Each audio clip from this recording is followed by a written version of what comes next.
Talbot Lago T26 record Cabriolet par Figoni and Falaschi 1946–55. Shortly after Talbot Lago was firmly back in business. Unlike many of the competitors, the French manufacturer's range was distinctly different from the cars offered before the hostilities engulfed the continent.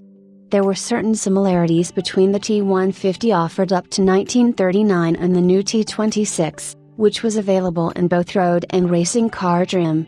The moniker T26 was actually first used in the late 1930s for the 4.5-liter racing cars. The type name refers to the fiscal horsepower of 26 CV engine.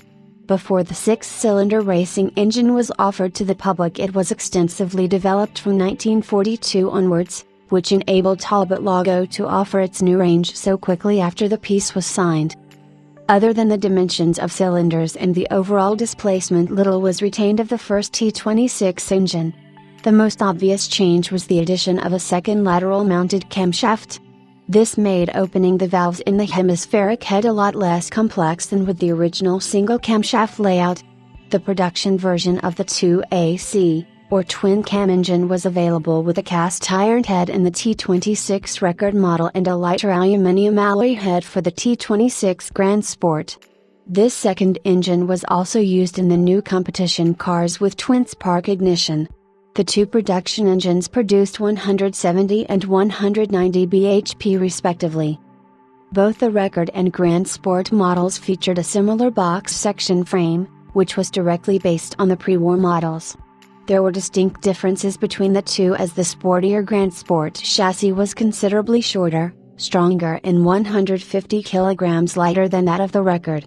The original Grand Sport chassis had a wheelbase of 2,650 mm, which was identical to the length used for the T150 Super Sport model it replaced. In 1950, a slightly longer chassis replaced it to accommodate for the popular 2+2 body style. The record was available from the start with both a 3,125 mm and a 3,450 mm wheelbase, long enough to carry 7 people in great comfort.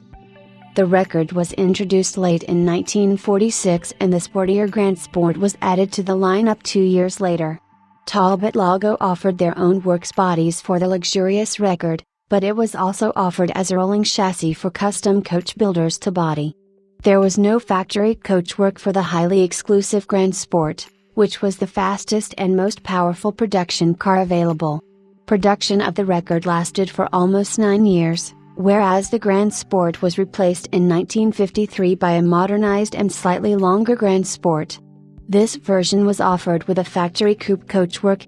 By the mid-1950s, heavy taxes on large luxury cars put companies like Talbot Lago out of business. Of the major French manufacturers that thrived in the second half of the 30s, only Talbot Lago offered a completely new car. Bugatti did not return at all, and Delage and Delahaye relied heavily on their pre-war lineup. Especially the T26 Grand Sport has earned its place in history as the last and possibly finest of the great French coach-built cars. Between 1948 and 1953, only 36 were constructed and not one was the same. Some of them were even raced in anticipation of the factory-prepared T26C racing car, which was available as a Grand Prix car and sports racer. In its two-seater guise, the T26C claimed Talbot Lago's biggest victory by winning the 24 Hours of Le Mans in 1950.